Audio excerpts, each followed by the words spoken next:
Night of deep pain. Deadly high-speed train crash shocks small Spanish town. Adamas, Spain. At least 39 people have died and dozens more are injured after a catastrophic collision between two high-speed trains near the small town of Adamas in Córdoba province on Sunday evening, the 18th of January, 2026, in one of the deadliest rail disasters in Spain in more than a decade. The crash occurred at about 7:40 p.m. local time on a straight, recently renovated stretch of track where an Ireo high-speed train traveling from Malaga to Madrid derailed and crossed onto the track of an oncoming Renfe service from Madrid to Huelva.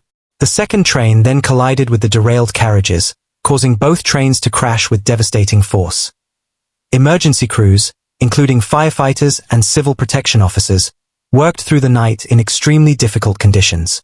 Rescuers sometimes had to remove bodies to reach survivors trapped in the mangled carriages. Local fire chiefs described harrowing scenes, with twisted metal and collapsed carriages making recovery efforts arduous.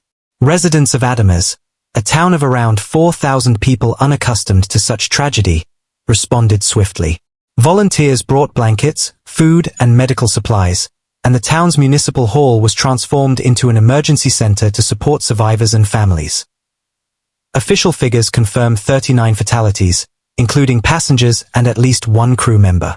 More than 120 people were treated for injuries, with some admitted to intensive care units. Authorities have warned the death toll could rise further as recovery operations continue. Regional emergency officials reported that tens of victims remained in hospital, with many in serious condition. Hospitals in nearby Córdoba and other cities mobilized to treat the influx of wounded travelers. Spain's Transport Minister Oscar Puente described the accident as truly strange, noting it occurred on a section of track that had been renewed only months earlier. He said the Ireo train involved was relatively new and had passed inspection recently, making the cause of the derailment particularly puzzling. Investigations have begun, and early findings suggest a broken rail joint, known as a fishplate, may have played a role in the derailment, though official confirmation from authorities is still pending.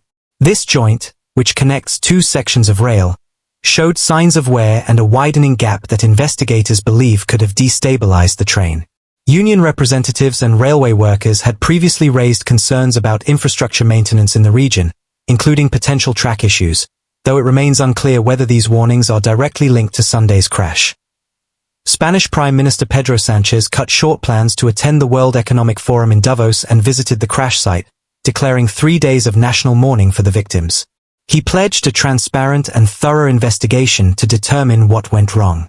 Police and the Guardia Civil have established dedicated centers in major cities to help relatives of the missing, including collecting DNA samples for identification. Spain's extensive high-speed rail network, one of the busiest in Europe, has an otherwise strong safety record. Still, this disaster, the deadliest since a derailment in Galicia in 2013, has raised urgent questions about infrastructure, maintenance and rail safety standards as rescue teams complete their work at the wreckage near Adamas and hospitals continue to treat the injured.